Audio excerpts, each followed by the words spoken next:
Bonjour à tous les Ivoiriens et bonjour à toutes les Ivoiriennes.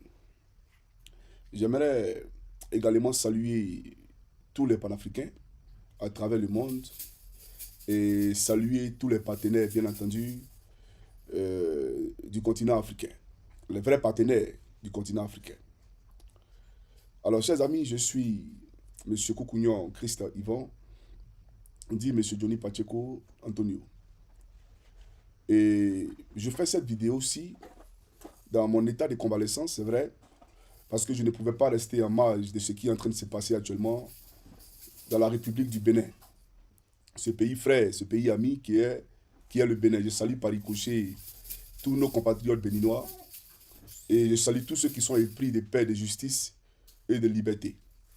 Vous allez relayer cette vidéo-là après sur les différentes plateformes que vous avez, parce que comme vous le savez, je ne suis ni sur Facebook, ni sur TikTok, etc. Et donc, j'utilise par moment le canal que m'offre le grand frère pour pouvoir, bien entendu, véhiculer mes messages. Alors, merci à tous ceux qui ont prié pour moi. J'ai été mis sous antibiotiques plutôt, et ça m'a fait du bien. Et puis, vous savez, quand tu es fils de Dieu, le premier médicament d'un enfant de Dieu, c'est la prière. C'est la prière. Et donc, Johnny Pacheco vous dit merci, et ça commence en tout cas à aller. Voilà, par la grâce de Dieu. J'aimerais présenter mes condoléances les plus attristées à mon frère, Ariel Chené. C'est avec beaucoup de tristesse et beaucoup de douleur que j'ai appris ce qui t'est arrivé, que tu as perdu ta merveilleuse et tendre épouse, notre sœur à tous. Ça m'a beaucoup affecté parce que je l'aimais bien ta femme. J'aimais bien votre couple. Et franchement, j'ai été peiné. Je ne savais même pas, vu que je ne suis pas sur les réseaux. C'est mon ami Clark Delody qui m'a informé après.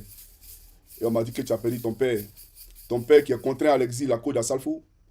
Voilà, ton père qui est persécuté dans son pays d'origine, où il ne peut plus rentrer. Parce qu'Alassane Draman Ouattara et sa milice lui veulent du mal. Vraiment, Ariel Chené, que Dieu soit ton bouclier. Que Dieu trouve les mots et la force nécessaire pour te permettre, bien entendu, d'aller de l'avant. Je pense que c'est les personnes importantes qui sont beaucoup dans les tourments, dans les épreuves. Et je pense que Dieu a un destin glorieux pour toi. Vraiment, mes condoléances, cher frère. Tu as été à mon mariage, tu as chanté pour moi. Et je n'ai jamais oublié ça. Voilà, il n'y a rien qui peut remplacer ceux qui sont partis. Mais tout ce que je peux te dire, c'est que nous t'aimons. Et c'est avec beaucoup de douleur que nous avons appris ça. Tu n'es pas seul. Et quand on rentrera en Côte d'Ivoire, on viendra te saluer, frère. Que Dieu te bénisse. Alors, chers amis, je vais m'adresser ici. Je fais cette vidéo pour la France. Je fais cette vidéo pour la France. Parce que il y a eu un coup d'État au Bénin. Et aussitôt, l'armée française est rentrée en ligne de compte, est rentrée en jeu. Et elle a même, bien entendu, demandé à l'armée du Nigeria d'intervenir militairement pour réinstaller son poulain, son larbin, son nègre de salon, que j'appelle Patrice Talon. Vous comprenez? Donc, je fais cette vidéo-là principalement pour la France. J'aimerais dire, longtemps nous avons décrié que nous n'étions pas pour le coup d'État en Afrique. Parce qu'on a estimé que le coup d'État, ça mettait en retard et qu'on voulait la démocratie, etc. Mais disons-nous, Africains, regardons Famille, suivez la vidéo jusqu'à la fin. Suivez la vidéo jusqu'à la fin. Johnny Pacheco met en garde le président Alassane Ouattara.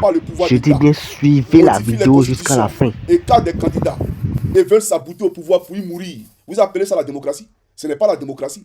Donc, les coups d'État sont des réponses à leurs bêtises. Parce qu'ils sont tous bêtes. Alassane Ouattara est bête, Patrice Talon est bête, Fonya Singbe, tous sont tous bêtes. Regardez un peu ce qui se passe au Togo. Voici quelqu'un qui, normalement, est à la fin de son mandat, qui doit quitter le pouvoir. Et qui dit, pensant que les Togolais sont des oiseaux, des zouaves, d'accord, qui ne savent pas réfléchir d'eux-mêmes, non, on va faire un régime parlementaire. C'est-à-dire qu'on va donner le pouvoir à un premier ministre. Ça veut dire que logiquement, dans un état de droit, un état censé, Fonya Singbe n'est plus rien. Il n'a plus le pouvoir puisque c'est un régime parlementaire désormais. Et que c'est le premier ministre qui a les rênes du pouvoir. Et voilà que lui, Fonya Singbe, veut modifier encore la constitution pour arracher le pouvoir dans les mains du premier ministre pour, en tout cas, les reprendre à nouveau. Vous voyez un peu comment c'est fou des gens. Et vous trouvez qu'on ne doit pas faire des coups d'État. Mais les coups d'État sont des réponses à toutes ces bêtises. Parce que ça, ce n'est pas de la démocratie. C'est de la dictature et c'est du foutage de gueule. Voilà la réalité. Fonya Singbe dit qu'il organise un congrès panafricaniste chez lui au Togo. Mais c'est ce foot des Africains. Lui, il est panafricain où? Quelqu'un qui a ligoté Lida Kwasi Moïse, qu'il a pris pour l'envoyer d'un avion d'un pays où il partait soit pour trouver la mort ou pour être en prison. Dans le pays de Draman. Lida Kwasi Moïse est venu demander l'asile. Mais si les Occidentaux voulaient se comporter comme Fonya Singbe, mais aujourd'hui, là, nous serions tous, bien entendu, en prison. Parce que combien sont les Africains qui demandent l'asile à l'étranger? Qui sont véritablement persécutés pour leurs opinions, pour leurs obédiences, que ce soit religieuses, politiques ou peu importe. Mais les Européens respectent ce qu'on appelle les droits universels, les droits la charte universelle des droits de l'homme. Vous comprenez? Donc, on n'a jamais pris quelqu'un qui demande à être protégé, qui est persécuté dans son pays d'origine, pour le ramener là où il peut trouver la mort, ou là où il peut être torturé, ou être jeté en prison. Mais Fonya Singbe a pris Lida Kwasi Moïse et il a ligoté, il a mis d'un avion pour le donner à Draman. Ce monsieur-là, ça fait des années qu'il tue les Togolais. Ça fait des années qu'il persécute les Togolais. Est-ce que vous savez depuis quand nous on a commencé notre combat contre Fonya Singbe? On a commencé notre combat contre Fonya Singbe depuis 2011. Quand le président Gbagbo Laurent a été arrêté là, quand nous sommes venus en Europe, on a commencé notre combat sur Fonya Singbe. Donc ce monsieur n'est pas un modèle. Quand il s'en va en Russie, mais c'est pour distraire l'opinion. C'est pour distraire l'opinion. Parce qu'il s'est dit que la Russie est le seul gage pour que lui, il puisse conserver le pouvoir. Puisque IB est allé en Russie, Assimi Goïta est allé en Russie, et comme les Africains aujourd'hui sont regardants sur la politique de la Russie, donc il faut aller là-bas pour avoir bien entendu, vous comprenez, comment on appelle ça, je dirais la bénédiction de ces Africains-là. Donc il prend les gens pour des idiots tout simplement. Il prend les gens pour des ignares. Et aujourd'hui on fait du clientélisme politique. On appelle certains soi-disant panafricanistes qui en réalité sont des commerçants, sont des boutiquiers parce qu'ils ne sont pas panafricains. Et on organise un forum sur le panafricanisme au Togo. C'est insulter notre intelligence. Donc Fonya Singbe en aucun cas était panafricain. Il doit quitter le pouvoir. Que ce soit par une révolte populaire ou par un coup d'État, Fonya Singbe doit quitter le pouvoir. Ceux qui mangent à lui, vous les connaissez. Voilà. Tu vas prendre l'argent de quelqu'un alors qu'il méprise son peuple, il tue son peuple, les gens meurent. Toi, tu prends l'argent. Non, c'est un panafricain. C'est quel panafricain? Il n'est jamais un panafricain. Fonya Singbe en aucun cas est un panafricain. Pour ceux qui ne le connaissent pas, c'est lui qui est là. Fonya Singbe. Un instant, s'il vous plaît. C'est lui qui est là. Lui, il n'est pas africain comment? Quelqu'un qui vient arracher le pouvoir dans les mains du Premier ministre, dans les mains du Parlement, pour reprendre le pouvoir, alors qu'il nous avait dit qu'il voulait faire un régime parlementaire. Mais on est dans le régime parlementaire maintenant. Toi, tu viens devenir président. Vous voyez un peu l'Afrique. Maintenant, revenons au Bénin. J'aimerais dire que Patrice Talon, il ressemble à Ouattara. Ils sont pareils. Il y a un confrère, journaliste, qui était au Togo, et qui allait en Côte d'Ivoire, invité par le pouvoir d'Abidjan pour organiser une conférence à Palm Beach, hôtel Palm Beach à Cocody. Or, c'était un guet-apens.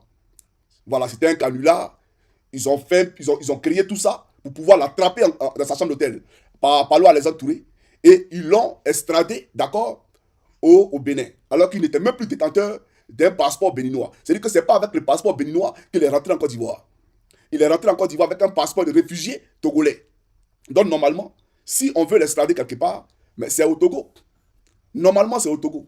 Parce qu'il est sous la protection togolaise. Mais Alassane Draman Ouattara, au nom de l'alliance de nègres des maisons qu'il a avec Patrice Talon, parce que les patrons à eux, c'est Macron. Et donc, on prend ce dernier-là qui est journaliste et on s'est dit qu'on l'envoie au Bénin, là où on sait qu'il peut trouver la mort, là où on sait qu'il peut aller en prison, il peut être torturé. Donc, ce n'est pas les êtres humains qui nous dirigent. Ce n'est pas les êtres humains, ils sont là pour protéger les acquis, les intérêts et les intérêts de ceux qui les ont placés au pouvoir, notamment la France. C'est tout. Vous comprenez? Mais voici aujourd'hui l'armée qui se lève. Moi, j'ai vu la déclaration de ce colonel, on va suivre ça ici. Béninoises et Béninois, bonsoir. Je suis le colonel Tigui Pasta. Depuis ce matin, nous avons lancé une opération qui consiste à libérer le peuple béninois de la dictature de Patrice Talon et des libertés qu'il a longtemps arrachées au peuple béninois. Nous vous invitons à un soutien massif de notre action et nous appelons le gouvernement français à ne pas du tout s'initier dans les affaires intérieures de notre très cher pays, la République du Bénin. Voilà. Ce que je retiens ici, c'est son message de fait. Le mot de fait, il a demandé à la France de le laisser tranquille. Mais je me demande, que cherche la France dans une affaire entre Béninois? Que cherche la France dans une affaire entre Africains. Que cherche l'armée française au Bénin? Je m'interroge. La France a déployé son arsenal, les hélicoptères de guerre. Et voilà le Nigeria qui tombe dans une bassesse immonde, où l'armée du Nigeria vient attaquer l'armée béninoise. Parce qu'il faut installer l'ami de Macron au pouvoir. Donc, peuple béninois, peuple ivoirien, aujourd'hui là, vous comprenez, quand on vous dit que ceux-là, c'est les esclaves des salons, des nègres des maisons à la solde de la France, vous comprenez. Sinon, pourquoi déployer tout son arsenal? L'armée se lève pour dire qu'on est un dictateur qui ne respecte pas les libertés fondamentales et individuelles au Bénin, qui est un monsieur qui bafoue l'orgueil, qui bafoue la dignité de tout le monde dans le pays. Un monsieur qui est orgueilleux, imbu de sa personne, qui s'appelle Patrice Talon. L'armée décide de prendre ses responsabilités. Vous comprenez? Et on voit une France qui s'invite délibérément dans une affaire qui concerne les Béninois. Mais que cherche la France dans une affaire qui concerne le Bénin? Au fait, je suis choqué. Je suis choqué. Voilà pourquoi j'ai dit que ce n'est pas grave malgré mon état, mais il faut que je parle. Parce qu'à Macron, il faut que je parle. À la France, il faut que je parle. Alors, j'aimerais dire tout simplement que nous avons ici, peuple africain, la preuve matérielle, indiscutable, de ce que le monsieur qui est à la tête du Bénin est un vassal de l'Occident, un vassal de la France. Parce que les seuls Occident, il y a des pays occidentaux qui se respectent. Les pays de la Scandinavie, là. Et ils ne vont pas piétiner l'Afrique ou voler les pays africains pour construire la Scandinavie. Eux, ils se respectent. Donc, il ne faut pas parler des pays occidentaux en général. Parlons de la France. Cette France précaire, avec des mentalités précoces et grégaires, qui ne peut rien faire sans l'Afrique, et qui, chaque jour, est en train de parler aux Africains, rentrez chez vous, vous êtes sans-papiers, etc., etc. Mais les Africains sans-papiers veulent se libérer d'un dictateur qui fait qu'ils sont obligés de prendre la Méditerranée pour venir chercher un avenir meilleur en Europe. Et vous, la France, qui dites aux Africains qu'ils sont sans papier, qu'ils doivent rentrer chez eux. Aujourd'hui, qu'ils ont décidé de prendre leur destin à bras le corps, vous, la France, vous voulez leur imposer quelqu'un qui pille leur pays, qui vole leur pays, pour vous, la France, vous arroser. Mais on est où? On va où? Et on est dans quoi? Je ne comprends pas. Où allons-nous? Où allons-nous? Et on voit ce démagogue à la tête de la Côte d'Ivoire, se faisait de coup d'État, l'homme au pantalon sauté, Alassane Dramane Ouattara, le fils de Lucifer, qui va brûler en enfer. Parce que lui-même, quand il va arriver en enfer, Satan même là, va lui dire, faut pas venir gâter mes projets ici. Tellement ton cœur est noir, faut pas arriver ici pour me mêler, faut quitter ici. Va chercher ta place ailleurs, où tu vas torturer tes fidèles. Mais chez moi ici, là, c'est moi Satan ici le roi. Tellement Satan m'a effrayé. Parce que son cœur est d'une opacité qui ne dit pas son nom. Lui et son fils, photocopie. Mais vous avez vu aujourd'hui que ce Ouattara, il dit qu'il va envoyer l'armée ivoirienne au Bénin pour aller rétablir l'ordre constitutionnel. Toi, tu comptes trop sur ton armée ivoirienne. Hein? Ton armée ivoirienne, c'est l'armée ça là. Toi, tu comptes sur eux. Donc, eux, ils peuvent aller à l'étranger pour aller rétablir l'ordre constitutionnel. Toi, tu es prêt à déployer de l'argent, d'accord, pour payer l'armée, pour aller installer un dictateur. Pourquoi tu le fais? C'est simple, parce que tu as peur. Parce qu'après Patrice Talon, à qui le tout, c'est toi. Tu tomberas par un coup d'État, je te l'annonce. Toi, Ouattara, tu tomberas par un coup d'État. Et oui, c'est certain. Tu n'es pas le prochain président de la République de Côte d'Ivoire. Ce qui a été dit là, ça va se passer comme je te l'ai dit. Tu tomberas par un coup d'État. Donc aujourd'hui, tu te précipites. Tu veux utiliser l'armée de Côte d'Ivoire pour aller au Bénin, pour aller rétablir quoi? Tu es sérieux là, toi? Tu as fini de régler les problèmes des Ivoiriens? Dans les cantons pas clos là, quand tu t'habilles et que tu montes dans un taxi, quand tu arrives chez toi à la maison, on ne sait même plus où est le taxi, où tu es et où est la poussière. Vous avez la même couleur, vous tous. Toi, le taxi et la poussière, vous avez la même couleur. Vous comprenez? Voilà la Côte d'Ivoire profonde, une Côte d'Ivoire de misère. Une Côte d'Ivoire où il ne fait pas bon vivre. Une Côte d'Ivoire où quand les gens sont malades, ils font des SOS pour se faire soigner. Pendant ce temps, on évacue Amadou Gon Coulibaly à Paris dans un avion médicalisé. On évacue Ahmed Bakayoko à Paris dans un avion médicalisé. On évacue Patrick Achi à Paris dans un avion médicalisé. On évacue Thiomoko Miele à Paris dans un avion médicalisé. Quand Jack Kamisoko Kamara, celle qui a tué Bala Keïta, vient signer des conventions avec la polyclinique américaine à Paris pour que elle, sa famille et son gouvernement puissent aller se faire soigner à Paris. Voilà la réalité. Voilà la démagogie dans laquelle la Côte d'Ivoire est inscrite. Et ce dictateur né, ce sanguinaire, Alassane Dramane Ouattara, veut aujourd'hui utiliser l'armée de Côte d'Ivoire au-delà de nos frontières. Mais tu as fini de relever les défis que nous avons dans notre pays. Les défis auxquels nous sommes confrontés dans notre pays. Et c'est maintenant à l'extérieur de la Côte d'Ivoire que tu vas aller agir.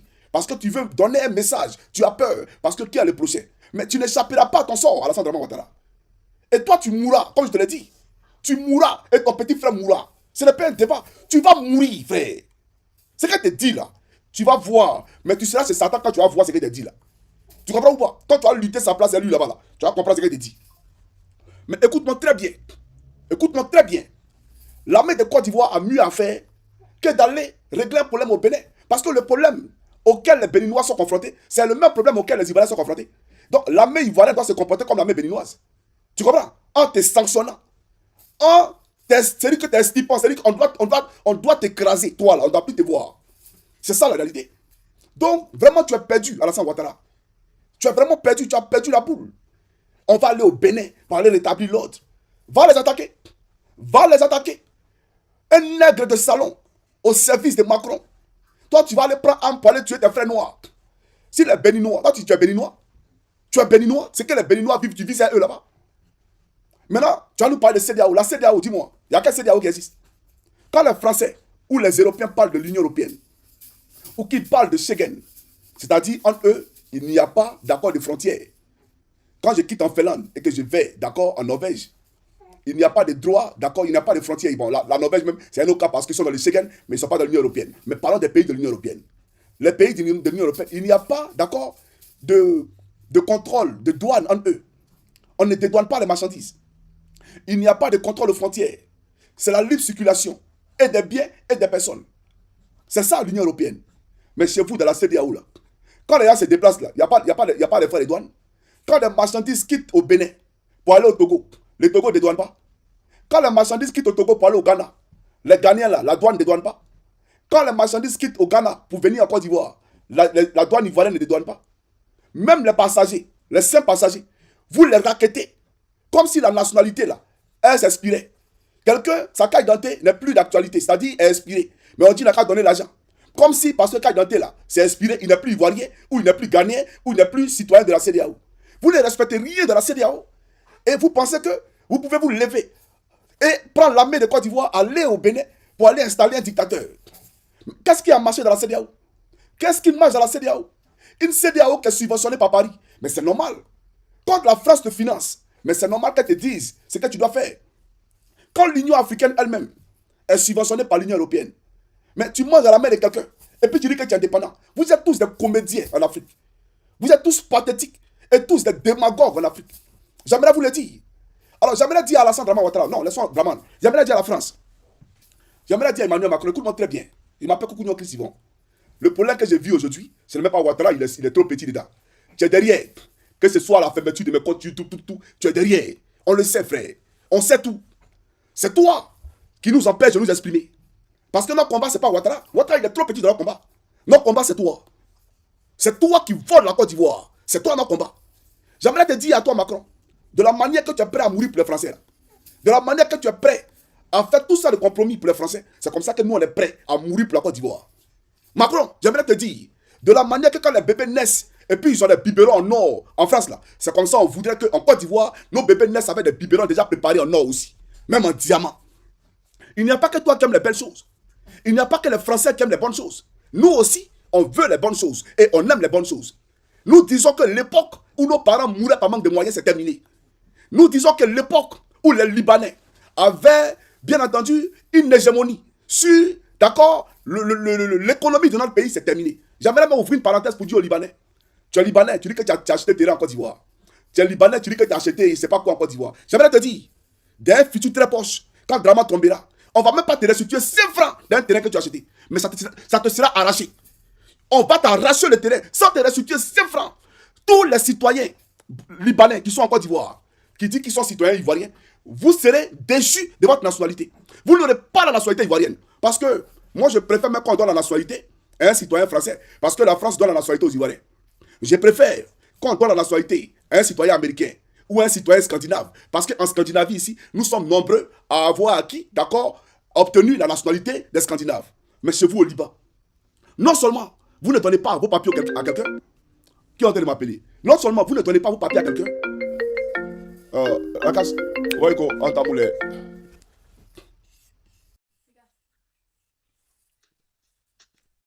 Meno pour Elim. Excusez-moi. Hein. Excusez-moi. Voilà. Excusez-moi, s'il vous plaît. Tu sais où on s'est rencontrés la dernière fois où tu m'as laissé là?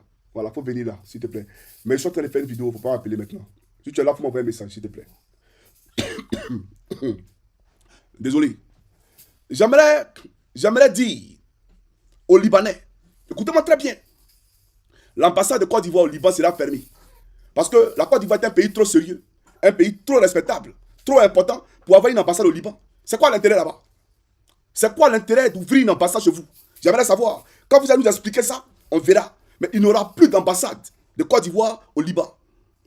Toutes les nationalités vous seront arrachées. Même les cas de séjour. Vous allez courir pour vous marier. Quand vous n'avez pas l'intégration là, quand vous vivez en autarcie, vous vivez en communauté, d'accord? Vous êtes communautaristes. Donc quand vous avez vivre en communauté, c'est maintenant que vous allez courir pour aller chercher des filles ivoiriennes pour être régularisées, pour avoir simplement la carte de séjour. Vous serez les plus pauvres du monde. J'aimerais vous l'annoncer. Et ce que j'ai dit va se passer comme tel je l'ai dit. Vous serez les plus pauvres de la planète. Et ça va se passer textuellement comme je l'ai annoncé. Il faut le retenir. Voilà. Et donc, ces Ivoiriens et Ivoiriennes qui font des vidéos pour soutenir les Libanais, vous serez excommuniés. On va vous prendre, vous allez partir au Liban. Voilà, comme vous aimez trop le Liban, vous allez aller au Liban là-bas, vous allez faire des vidéos pour soutenir les Libanais chez eux là-bas. Et vous allez prendre la nationalité. Vous n'êtes plus Ivoirien. Ce qu'il est dit là, ça va se passer comme je l'ai dit. Vous comprenez? Je reviens maintenant sur Macron. Pour dire à Macron, tu vois, où vous voyez, autant que moi, quand nous allons aujourd'hui dans les espaces publics, en Côte d'Ivoire, il n'y a même pas de Wi-Fi. Dans les universités, il n'y a pas de Wi-Fi. Dans les grands espaces publics en Côte d'Ivoire, il n'y a pas de Wi-Fi gratuit. L'Internet coûte cher. C'est-à-dire, avec 10 euros, chez nous en Europe ici, où tu peux avoir l'Internet illimité, tu peux appeler gratuit. C'est-à-dire que tu n'as pas besoin de charger ton téléphone. Tu payes 10 euros par mois, tu as Internet jusqu'à un mois, tu peux envoyer des messages, des SMS, tu peux appeler qui tu veux, tu appelles qui tu veux. Quand tu veux, si tu veux, dans au téléphone. À la fin du mois, tu payes 10 euros. Chez nous en Côte d'Ivoire, on ne sait pas combien d'Ivoiriens payent par mois. C'est-à-dire que quand l'Ivoirien fait le total de ce qu'il a eu à recharger dans sa carte SIM, il se rend compte qu'il est à plus de 100 000. Parce qu'il n'y a pas de politique de contrôle sur votre manière de gérer, bien entendu, cette structure-là. Parce que vous êtes de pair avec ceux qui sont au pouvoir. Par exemple, c'est vous qui avez bombardé la résidence du président Gbagbo pour installer ses vassals à la tête de notre pays. Donc, vous volez la Côte d'Ivoire. Vous pillez la Côte d'Ivoire.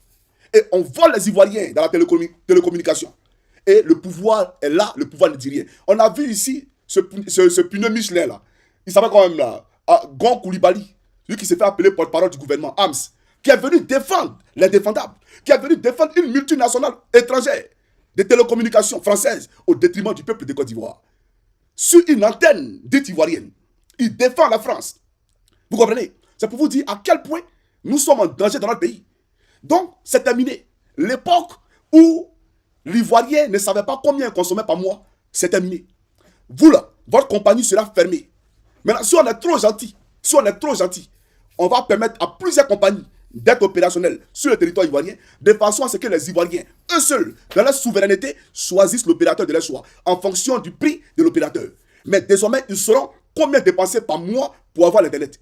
Et même, pourquoi pas, former nos cadres, former nos jeunesses, de façon à ce que nous-mêmes là, on puisse aussi avoir une compagnie nationale de télécommunications. Parce qu'on ne va pas tout dépendre des autres. Non, nous sommes à l'époque où la Côte d'Ivoire se doit de s'industrialiser. C'est ça la réalité. Donc j'aimerais dire à Macron, vous nous volez sur Internet. Regardez les cacao. Regardez. Nous, on est les premiers producteurs de cacao. Vous et les Suisses, voilà, vous êtes les premiers chocolatiers au monde. Vous ne trouvez pas que c'est une aberration? Vous ne trouvez pas que c'est catastrophique? Vous ne trouvez pas que c'est scandaleux? Quand nous, on découvre du pétrole aujourd'hui, ou on découvre de l'or dans nos sous-sols, qui doit exploiter cet or ou ce pétrole, qui doit l'explorer? C'est qui? L'exploiter, c'est qui? Non, c'est la France. Ça veut dire que les Ivoiriens eux-mêmes sont des bons alliés. Ils sont dans les pays. Mais quand quelque chose est découvert dans les pays, que ce soit sous la terre et dans les eaux et même dans le ciel, ça appartient à vous les Français. On va où? On peut se développer comment avec de telles politiques? On ne peut pas accepter ça. Il faut que vous le compreniez. Donc c'est pour ça que vous voulez installer Macron et comment on appelle ça, Patrice Talon. Parce que Patrice Talon comme Ouattara fait pleurer le peuple béninois. Patrice Talon comme Ouattara fait en sorte que les compagnies qui sont des compagnies françaises installées au Bénin et en Côte d'Ivoire renflouent les caisses de l'État français. Parce que c'est avec notre argent que vous arrivez à payer, bien entendu, vos chômeurs. Ceux qui ne travaillent pas, vous parlez de RSA. Nous, on s'en fout de RSA. C'est quoi RSA? Laissez les Africains tranquilles. Et vous verrez entre vous et les Africains qui va venir demander RSA chez son camarade. Qui viendra demander de l'argent du social chez son camarade. Donc, j'aimerais vous dire, sur ce point-là, il y a beaucoup de choses à faire. Il y a beaucoup de choses à corriger. Vous comprenez? Donc, vous êtes une plaie, une gangrène pour nous. Comment un pont, un simple pont, sur l'eau, nous, on doit payer un pont pendant 30 ans. Et même quand le nombre de véhicules par jour n'est pas atteint, l'État de Côte d'Ivoire se doit de combler ce déficit-là.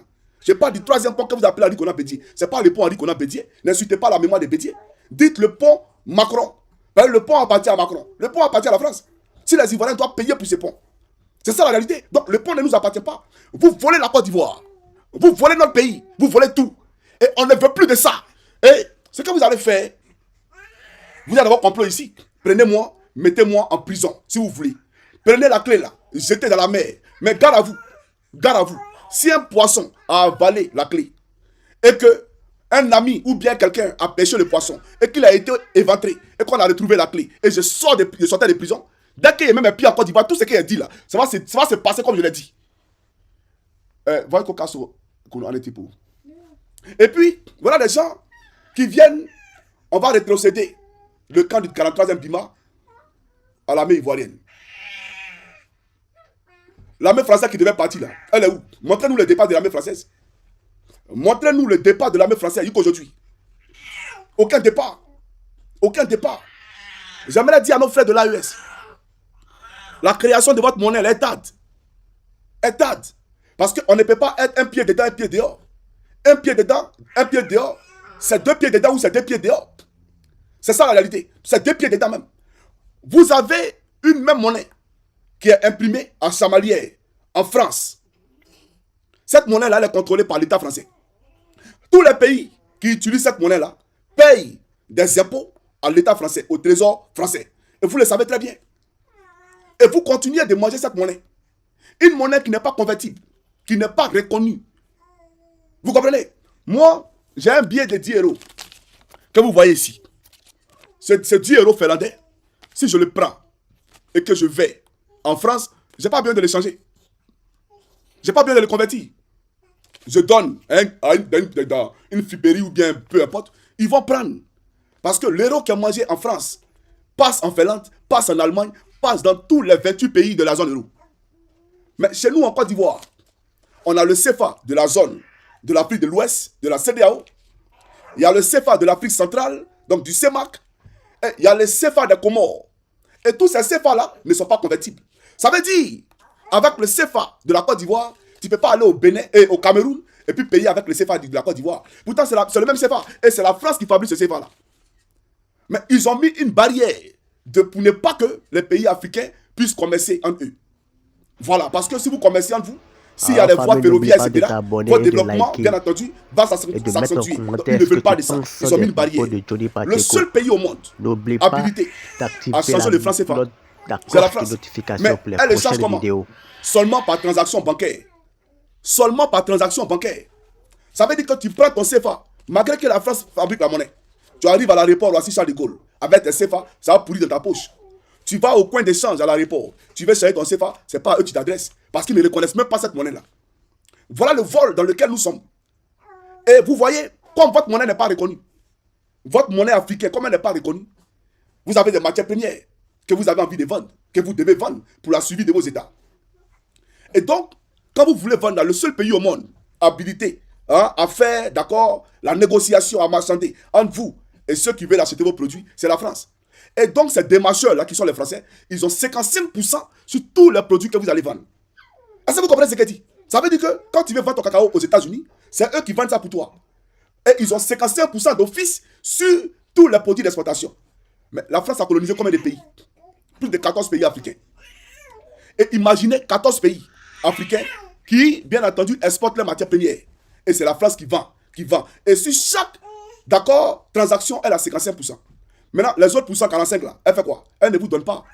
Elle a ouvert un compte d'opération au niveau de la Banque de France. Et dans ce compte d'opération là, elle met votre argent. Et Et vous savez ce qu'elle fait? Avec cet argent-là, qui vous appartient logiquement, elle regarde, en Côte d'Ivoire, on a besoin d'eau potable dans la ville de Gagnoa. Je donne crédit. Je donne crédit 100 milliards à la Côte d'Ivoire. Oh, au Togo, on a besoin de temps. Je donne crédit 100 milliards au Togo pour construire des écoles. Avec ton argent, on t'endette. C'est-à-dire que tu as vendu tes produits. Tu n'as pas vu l'argent de ton produit. Et on prend ton argent pour venir t'endetter. Voilà dans quoi on est depuis des décennies. Voilà dans quoi on est depuis des décennies. Ça va continuer jusqu'à quand? Ça va continuer jusqu'à quand? Et donc, que la France arrête ce qu'elle est en train de faire au Bénin. J'aimerais dire à l'armée béninoise, si vous avez renoncé, si vous avez abdiqué dans ce dans quoi vous êtes, vous serez tous éliminés. Ils vont tous vous éliminer. Actuellement, vous êtes là, vous êtes dos au mur. Voilà comment on dit, à la guerre, comme à la guerre. Vous êtes dos au mur. Soit vous libérez le peuple béninois de ce joug néocolonial et de la dictature fascisante de, comme on appelle ça, de Patrice Talon. Soit vous-même là, vous allez mourir tout simplement. Parce qu'ils ne vous laisseront pas. Ça fait la deuxième fois que vous essayez de faire une telle action. Et Patrice Talon ressurgit après pour venir, ce qui est celui le président. Quelqu'un qui était en exil, pour qui on a combattu Boni Yayi. Ce Patrice Talon, votre président là, il nous a contactés à l'époque pour qu'on fasse la communication quand il était à Paris en exil. On a attaqué Boni Yayi. Qu'est-ce qu'on n'a pas dit à Boni Yayi? Que c'est inconcevable qu'un Africain, mais envoie son propre frère africain à l'étranger et l'interdise de rentrer dans son pays d'origine. On a traité Boni Yayi de tous les noms. On a traité d'empereur, sa majesté. Mais regardez votre gars là. Depuis combien d'années il est au pouvoir? Regardez son comportement. Regardez son comportement. Tout ce que j'aime chez les Béninois, ils sont très propres. Non, je le dis, le Bénin est 100 000 fois plus propre que la Côte d'Ivoire. Je les respecte en termes de propreté. Mais ils étaient propres avant que Patrice Talon arrive. Les Béninois là, ils étaient propres avant que Patrice Talon arrive. Et on parle de construction des routes. En endettant, en surendettant le Bénin. C'est la même politique que Ouattara en Côte d'Ivoire. C'est-à-dire pour légitimer les crédits qu'ils prennent au Fonds monétaire international, à la Banque mondiale. Parce que ces institutions bancaires ont été créées pour vous mettre dans un système de dépendance. Pour ne pas, chers camarades, que vous soyez affranchis. Quelqu'un qui est toujours endetté, quelqu'un qui est toujours sous le courroux de la dette, est-ce qu'il est un homme libre? Est-ce qu'il est un homme libre? Quand tu ne peux pas payer ta dette, qu'est-ce qu'on fait? On vient hypothéquer tes biens. C'est ça la réalité. Donc, Patrice Talon et Ouattara sont deux spécimens à la solde de ces institutions bancaires pour permettre aux Africains de ne pas respirer. Et on vient vous distraire. Non, on a mis goudron. Mais si vous aimiez tellement les Africains, et que le goudron était tellement parfait, on n'allait pas mettre 7 péages. 7 péages, même sur les routes, qui ne sont même pas des routes, des autoroutes, on met péage. Daloa, Bonois, et Daloa, Bonon, jusqu'à Yamsokro, on met péage. Alors que ces routes-là existaient à l'époque. Et c'est des routes simples, ce n'est pas des routes qui sont des autoroutes. Mais on met des péages. Même pour aller à Nibilekro, Ouattara a mis péage. Et on nous dit qu'on a fait goudron. On a créé un système pour voler le peuple de Côte d'Ivoire, pour voler le peuple béninois. Et tous ceux qui en profitent, c'est qui? Eux, les enfants, et la France qui les a installés au pouvoir. C'est ça la réalité.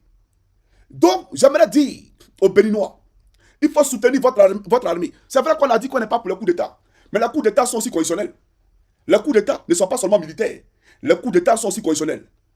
Vous comprenez? C'est parce qu'en Europe, les Occidentaux respectent la loi qu'il n'y a pas de coup d'État en Europe. Quand un chef d'État est élu et qu'il doit faire 2 mandats en Europe, il le fait, il s'en va. La preuve, Barack Obama est parti. La preuve, Donald Trump est parti. Il n'est pas venu par un coup d'État. Il s'est fait réélire par le peuple américain. Mais chez nous, on change la constitution. On modifie la constitution. Et vous voyez ce que ça donne. Donc, les coups d'État sont un salut pour le peuple africain face à cette dictature grandissante qui ne fait que prendre de l'ampleur dans nos États. C'est ça la réalité. Donc, les gens comme Denis Sassou Nguesso, Fonya Simbe, il s'appelle comment ce gars-là, Alassane Draman Ouattara, tous ceux-là, c'est les gens qui ont un mal pour le continent africain. Pour le continent africain. Ils ont tellement fait mal aux gens. Ils ont tellement des morts dans les placards qu'ils ne veulent pas quitter le pouvoir. Parce qu'ils savent que s'ils quittent le pouvoir, c'est fini pour eux. Ils vont aller en prison. Ou ils craignent des représailles. Malgré toute la garantie qu'on peut leur donner, ils ont peur. Parce que c'est les gens qui ont régné dans le sang. Et qui ont fait des rébellions pour venir au pouvoir. Vous comprenez? Donc voilà pourquoi on vous demande de diriger avec la crainte du Christ. La crainte de Jésus-Christ. Mais non seulement vous avez rejeté Jésus, vous avez épousé des dieux qui ne sont pas nos dieux. Vous avez épousé la franc-maçonnerie. Des religions importées. Comme si la malédiction de l'Éternel, elle n'était pas suffisante. Parce qu'à l'époque, nous sommes détenus de lui. Il a permis à ce que des Occidentaux arrivent sur le sol africain avec des bateaux pour nous prendre, pour nous envoyer dans les plantations, pour nous contraindre, bien entendu, à travailler. C'est ça la réalité. Mais ça ne suffit pas. Vous avez décidé d'épouser volontairement d'autres cultures, d'autres obédiences et d'autres dieux, d'autres faux dieux. Parce qu'il n'y a pas de Dieu en dehors d'Elohim. Il n'y a aucun Dieu sur la terre et partout dans les eaux, dans le ciel, en dehors d'Elohim. Vous comprenez? Votre soi-disant Dieu, c'est un trompeur. Voilà pourquoi vous trompez le peuple. Voilà pourquoi vous êtes des menteurs. Donc j'aimerais dire à l'armée béninoise, quand on rentre au Bénin, il y a la statue des femmes d'Ahomey. On les appelle, comment on appelle ça, à l'époque de Béhanzin. C'était des femmes qui ont libéré le Bénin. Vous comprenez? Si des femmes ont pu libérer le Bénin, elles étaient face aux Français hier. Ah oui, elles étaient face aux Français hier. À l'époque, il n'y avait pas Kalash. C'est un coup de poing et un machette. Elles se sont défendues. Et elles ont libéré le Bénin. Un pays qui n'est pas africain, un pays qui est à l'étranger, à 6000 km, lui va venir avec ses hélicoptères. Là où l'armée prend ses responsabilités, lui il va venir vous dire, non, c'est lui là, mais j'aimerais vous poser une question. Africain, qui êtes-vous véritablement? Parce qu'on ne peut pas avancer si vous ne vous connaissez pas vous-même. Ou si vous ne connaissez pas votre importance dans la vie que vous menez sur la terre. Êtes-vous des sujets des Français? Êtes-vous des esclaves des Français? Êtes-vous des sous-hommes? Mais pourquoi c'est vous qu'on doit toujours malmener? C'est vous qu'on doit toujours piétiner, guider. Comme si les Français avaient un degré de supériorité sur vous. Je ne comprends pas. Je refuse. Donc si tu ne te connais pas toi-même, tu ne pourras pas avancer. Tu ne pourras pas avancer. Il faut te connaître toi-même. Qui est Macron pour venir vous imposer, lui, ses idéaux ou son calendrier? Quand les Français découvrent du pétrole dans les sous-sols, c'est les Béninois qui vont exploiter ce pétrole-là. Quand ils découvrent de l'or dans les sous-sols, c'est les Béninois qui vont exploiter l'or là. Mais pourquoi c'est le contraire chez nous? Vous allez vous réveiller quand? Dieu vous a donné cet or pour vous occuper de vos populations. Dieu vous a donné du pétrole, du manganèse, une richesse naturelle pour vous occuper de vos populations. Mais vous êtes les plus malheureux sur la terre. Vous êtes les plus hideux sur la terre. Et jusqu'à quand on va laisser faire? Nos enfants n'ont pas droit au bonheur. Nos parents n'ont pas droit au bonheur en Afrique. Le même bonheur qu'on a en Occident là, ils n'ont pas droit à ça en Afrique. Jusqu'à quand vous allez continuer à laisser ceux-là venir piller vos ressources? Jusqu'à quand? Je ne suis pas d'accord. Et je m'interroge parce que je me dis que vous ne vous connaissez pas vous-même. Voilà pourquoi on est en train de tourbillonner, papillonner, patauger. On ne sait même pas où on va. Ayez pitié de nos parents. Ayez pitié de nos parents. Aujourd'hui, au Bénin, on ne devait plus payer l'école par l'école. On ne devait plus payer l'université. En Côte d'Ivoire, on ne devait plus payer la scolarité. Ni rien du tout. Même le coût de l'électricité. L'électricité dans nos États, ça appartient à la France. L'eau que nous buvons, on dit Sodeci, ça appartient à la France. Mais on va se réveiller quand on est où, les gars? Moi, je ne comprends pas, en fait. Qu'est-ce qui se passe? Et c'est les mêmes qui nous persécutent ici, sans papier, sans papier. Allez chez vous, c'est de la foutaise. C'est de la foutaise. On est sans papier. Et vous volez nos matières, vous ne voulez pas qu'on soit autonome. Et quand je le dis même, au fait, c'est m'insulter moi-même. Parce que quand il dit, vous ne voulez pas, comme si eux, ils peuvent m'imposer quelque chose. Moi, Johnny Pacheco, à la tête de la Côte d'Ivoire, moi, il a dit, la France m'empêche de faire ça. Oh, soyez sérieux, les gars. Il faut qu'on soit sérieux. Ça se passe comme vous le voyez, parce que Ouattara le veut, parce que Macron le veut, et parce que Patrice Talon le veut, parce que Faure, etc., parce qu'ils le veulent, tout simplement. J'ai dit aux Béninois de soutenir les armées. De soutenir les armées. De laisser personne en dehors de l'armée béninoise et en dehors du peuple béninois venir vous dicter un calendrier. Quant au Nigeria, honte à eux. Je ferai une vidéo en anglais pour m'adresser à eux. Je ferai une vidéo en anglais pour m'adresser à eux. Que Dieu bénisse le Bénin, sauf Patrice Talon. Et son Draman. Que Dieu bénisse la Côte d'Ivoire, sauf Draman. Chers frères ivoiriens, je vous aime. Et ne désespérez jamais. Ne désespérez jamais de ces combats-là. Vous avez compris ce que je vous dis? Ne désespérez jamais de ces combats-là. Moi, je ne suis pas un sous-homme. Moi, je ne suis pas l'esclave de quelqu'un. Et vous n'êtes le sujet de personne. Vous n'êtes les esclaves de personne. Votre pays vous appartient. Et votre pays vous sera restitué. Ce n'est pas un débat. Nous, là, notre mission sur la terre, c'est de laisser un pays sous emprise de personne à nos descendants, à nos progénitures. Merci d'avoir suivi la vidéo jusqu'à la fin. Merci de mettre en commentaire on doit mener ce combat-là. Ce combat, c'est à nous de le mener pour que nos enfants respirent. Restons concentrés. Vous avez compris? Restons concentrés. Vous ne voyagez pas, donc vous ne comprenez pas ce qu'il a dit. Mais je veux tout ce que les Français ont comme acquis, comme avantage. Je veux ça pour les Béninois, je veux ça pour les Togolais, je veux ça pour la Côte d'Ivoire. C'est ce que je veux. Et ça va se faire. On ira de gré ou de force dans ce progrès-là et dans cette liberté, dans cette souveraineté économique. Peuple béninois, je vous le dis, votre salut actuel se trouve en Kémy Séba. Voilà. Vous voyez qu'il est combattu, il est votre frère. Mais les idées qu'il défend, ce n'est pas quelqu'un qui sera à la tête du Bénin. Et puis les Français vont venir prendre des marchés, faire ce qu'ils ont envie de faire. Non, non, non, non, non. Ce n'est pas possible. Ce n'est pas un vassal de l'Occident. Ce n'est pas un valet de l'Occident. Vous comprenez? Celui qui n'a jamais voyagé ne sait rien de la vie. Pas que vous êtes ignorant. Mais j'aimerais vous dire, votre salut actuel se trouve dans les mains de Kémy Séba. Je demande à l'armée de prendre ses responsabilités.